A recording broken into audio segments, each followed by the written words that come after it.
Evangelho do Senhor Jesus, segundo escreveu o evangelista Marcos, no seu capítulo 1, e os versículos 14 e 15.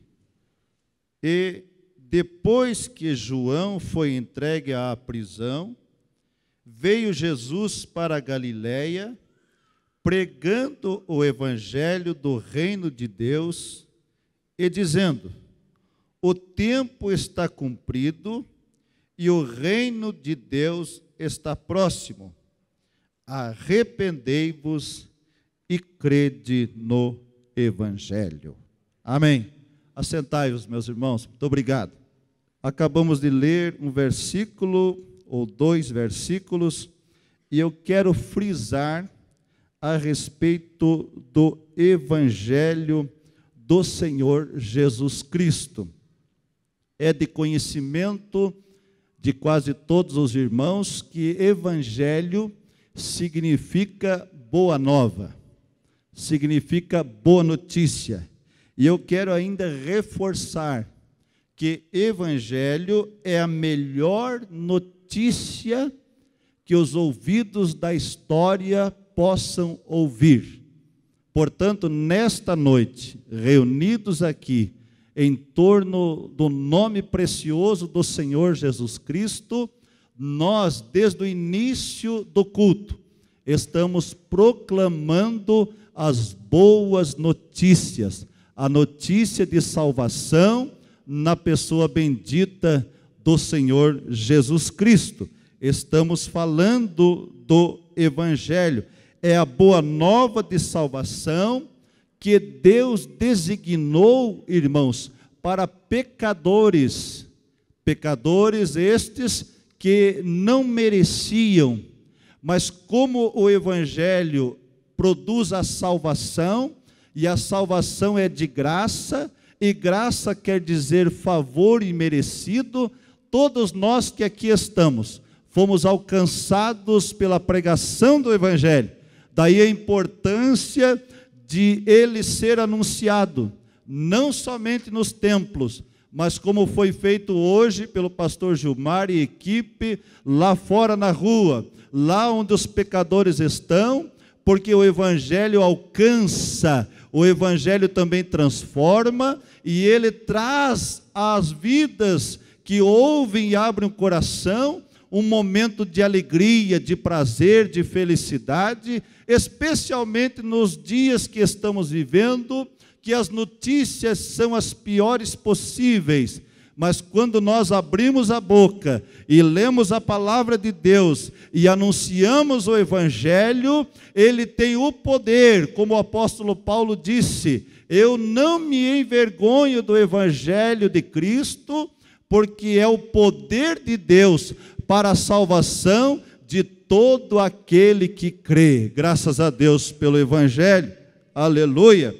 Esse Evangelho, ele traz mudança. O Evangelho é o novo e vivo caminho que Deus abriu, e olha só que interessante, ele abriu desde os céus e para o céu. O propósito da pregação do Evangelho é o que já foi cantado aqui, falado nesta noite e lido na leitura oficial. O propósito dele é reconciliar o homem novamente com Deus. Aquela comunhão que o homem possuía no princípio, que fora quebrada pelo pecado da desobediência, através de ouvir o Evangelho. O Evangelho tem esse poder de reconciliar novamente o homem com Deus. Graças a Deus por isso. Mas existem, meus irmãos, alguns perigos nos dias em que vivemos, daqueles que, de forma deturpada, estão até anunciando um evangelho. E nós queremos meditar sobre isto, porque precisamos estar atentos. Quais são esses perigos que alguém poderá estar correndo, mesmo ouvindo falar da Bíblia e da palavra de Deus? Em primeiro lugar, substituir o evangelho da graça pelo evangelho das obras. Este é o primeiro perigo. Aqueles que estão trocando o evangelho da graça de Deus pelo evangelho das obras. Queridos irmãos, o mundo definitivamente odeia o evangelho. O mundo não gosta de ouvir o evangelho. As pessoas, elas não dão ouvidos ao evangelho. Hoje ainda, eu tive a oportunidade de convidar uma senhora, a qual encontramos por aí na rua, paramos o carro, para vir aos cultos. E ela estava andando a pé, e tinha dito a nós, a mim e minha esposa, que já tinha feito 2 caminhadas até o centro aqui da cidade, e voltado à sua casa, já pela 2ª vez. Uma mulher já de uma certa idade, 75 anos, mas muito dinâmica. E eu disse, a senhora já visitou a Assembleia de Deus? Ela disse, ainda não. Eu falei, então a senhora é minha convidada. Eu quero recebê-la lá. Terei o prazer de apresentá-la em um de nossos cultos. E cumpriu-se o que eu estava meditando. Imediatamente ela disse, mas eu estou tão cansada. Já dei 2 voltas na cidade, as minhas pernas estão com bastante dificuldade de se mover, porque ela entendeu que deveria vir hoje ao culto. Eu disse, não, pode ser amanhã, na outra semana, em outros cultos, terça, quinta, sábado e domingo. E aí ela já desconversou o convite. Por quê? Porque as pessoas não querem ouvir o evangelho. As pessoas estão distantes, desgarradas, elas estão fazendo aquilo que o mundo dita como regras, mas nós não devemos substituir este evangelho, o evangelho da graça, porque ela começou a dizer, mas eu faço obras, eu canto na minha igreja romana, eu faço bazar, eu não sei o quê, e começou a justificar os seus próprios feitos, querendo dar a entender que por isto ela já adquiriu a salvação. Mas não é assim que a Bíblia Sagrada ensina. As obras jamais poderão salvar as pessoas, mas o Evangelho do Senhor Jesus Cristo, ele tem esse poder. Aleluia! O Evangelho, ele é poderoso. O apóstolo Paulo repreendeu os judaizantes, porque eles estavam torcendo a palavra, confundindo os crentes, dizendo que, mesmo depois de aceitarem a Jesus como Salvador, deveriam esses crentes cumprir também a lei mosaica, colocando um peso muito grande sobre os novos conversos ao Evangelho. E Paulo, então, contrapõe-se a essa doutrina contrária à Bíblia e chama a atenção deles, dizendo, vocês estão pregando qualquer outra coisa, mas não é o Evangelho verdadeiro. Este é um Evangelho falso que estão querendo praticar no seio da igreja, trazendo para eles que devem cumprir a lei mosaica e fazer obras para adquirirem a salvação, mas não é assim. O Evangelho, ele salva. O Evangelho não deve ser trocado por boas coisas que praticamos. É bem verdade que os crentes, depois de salvos, devem fazer boas obras, mas não para a salvação. O Evangelho é autossuficiente para a salvação. E Jesus Cristo falou uma grande verdade, quando anunciava, ou sempre falou a verdade. Mas o que eu pude anotar aqui, quando ele estava falando do Evangelho e da sua própria pessoa, ele diz assim, João registrou, se pois o Filho vos libertar, verdadeiramente sereis livres, e conhecereis a verdade, e a verdade vos libertará. Aleluia!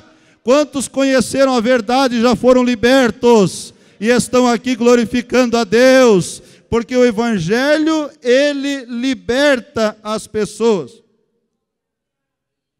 O Evangelho das obras, ele diz que você precisa fazer algo. O Evangelho da graça, Jesus Cristo já fez tudo por nós. Aleluia! Por isso pregamos o Evangelho da graça de Deus. Em segundo lugar, outro perigo, substituir o Evangelho da cruz pelo Evangelho da prosperidade. O que está muito em voga nos nossos dias.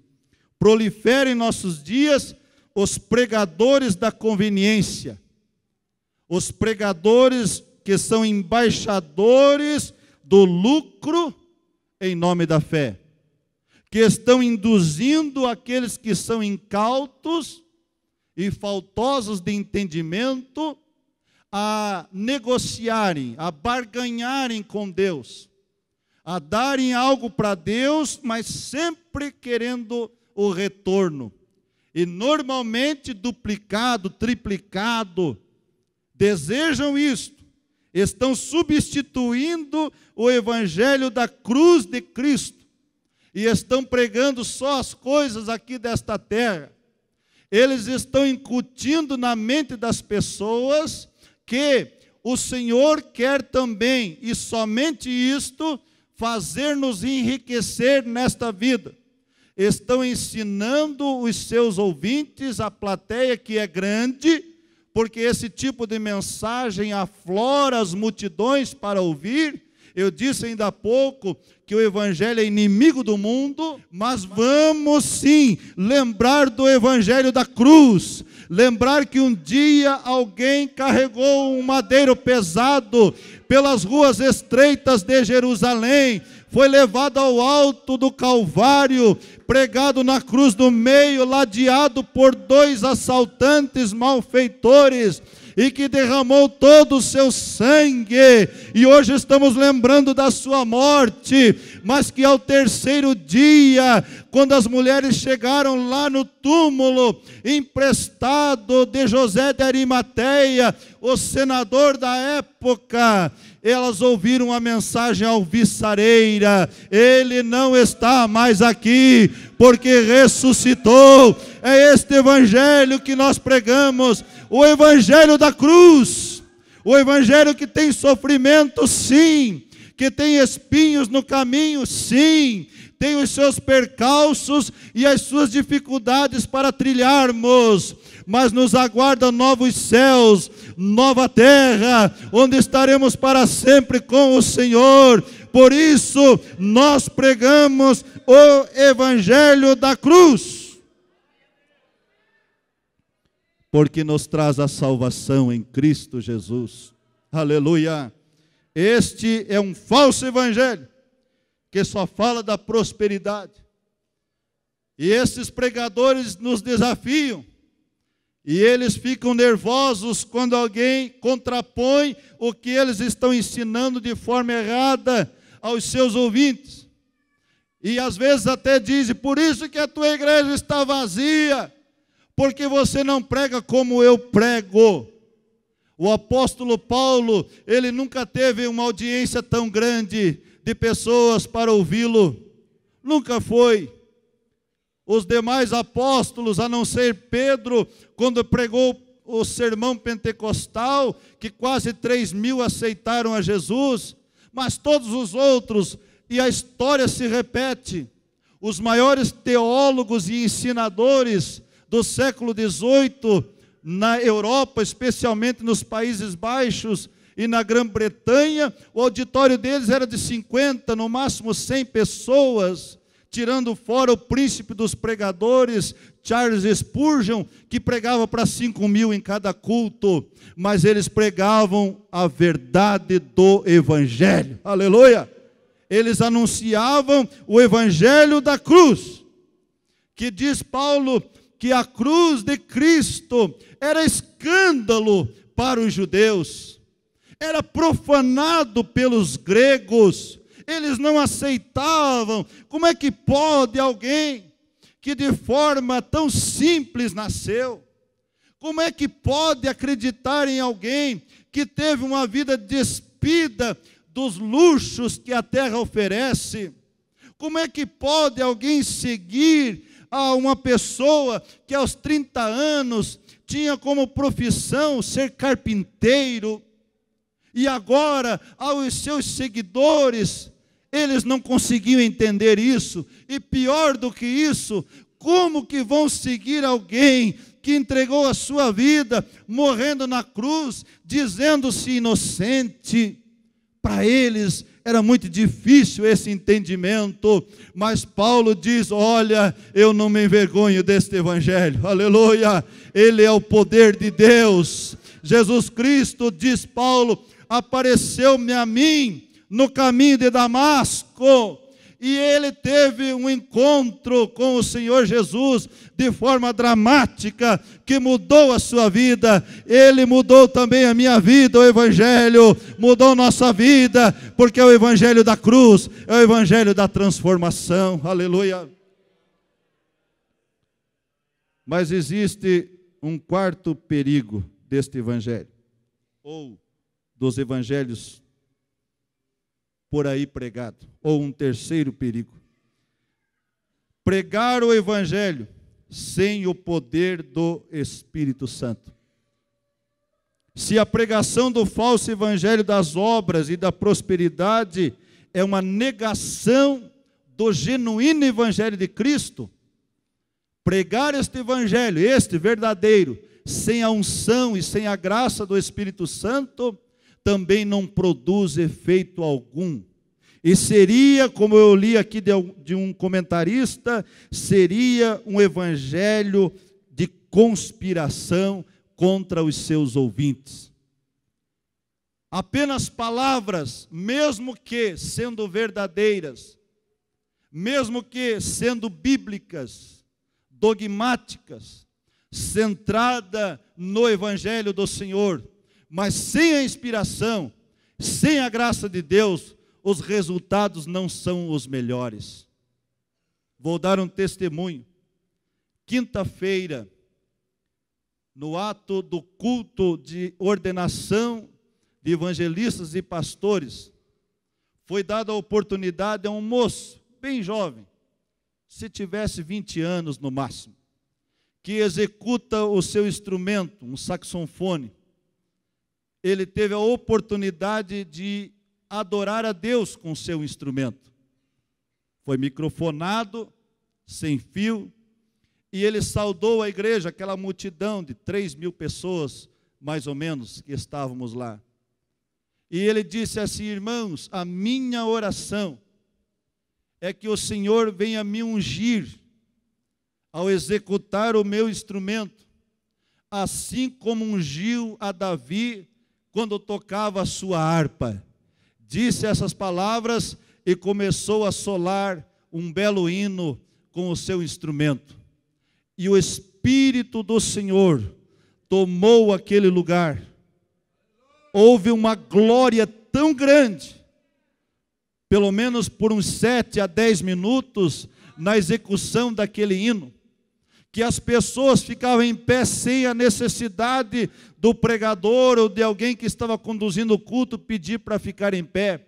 As pessoas levantavam as mãos sem pedir: levante a mão, glorifique. As pessoas choraram e falaram em línguas estranhas, porque houve um mover do Espírito Santo, coisa tremenda que eu não tinha visto ainda, no sentido de alguém tocando um saxofone, com graça de Deus, com unção do Espírito Santo, e houve um quebrantamento entre o povo de Deus, de forma extraordinária. Então a pregação do Evangelho, ela deve ser regrada com a unção e com a autoridade dada pelo Espírito Santo. O pregador precisa ser cheio do Espírito antes de ser usado por ele para anunciar a sua palavra.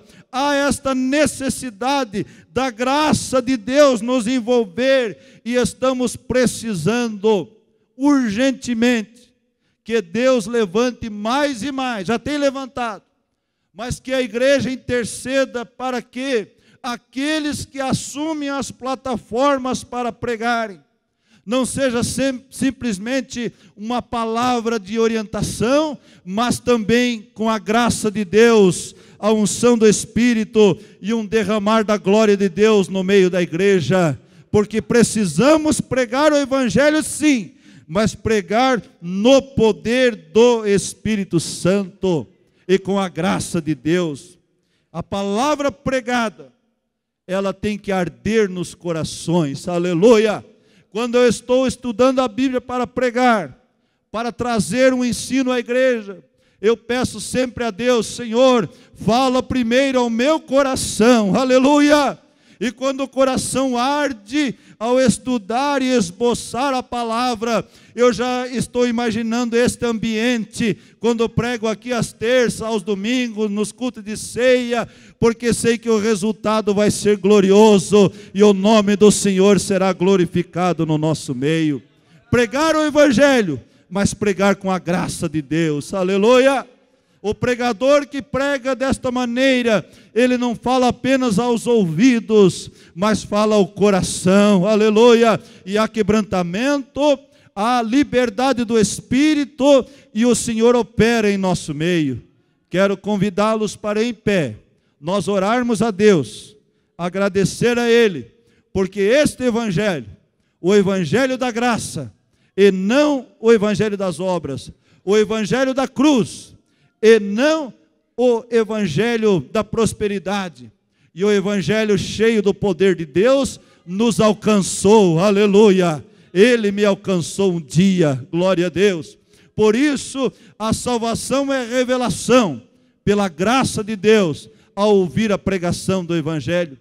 Há muita gente que há muito tempo ouve, e o coração não se abre, porque ainda não foi iluminado os olhos do coração, como diz Paulo, para a abertura para este Evangelho redentor, aleluia. E este Evangelho é tão glorioso, que ele não discrimina ninguém, ele alcança dos mais infantes, até a pessoa mais idosa, quando abre o coração.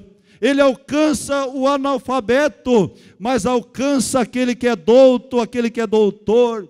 Alcança a todos, a homens, a mulheres, a jovens e crianças, quando abrimos o coração, e o Evangelho já fez uma obra na nossa vida, e estamos aqui celebrando o Evangelho pregado pelo Senhor Jesus. Quando nós lemos a palavra, João, primo de Jesus, o Batista, fora encerrado na prisão, diz o evangelista Marcos, e apareceu Jesus Cristo no deserto da Judeia, dizendo: arrependei-vos e crede no Evangelho. Quantos já se arrependeram e já creram no Evangelho estão aqui, aleluia. Nós queremos orar, porque vamos participar da ceia, e queremos participar com alegria,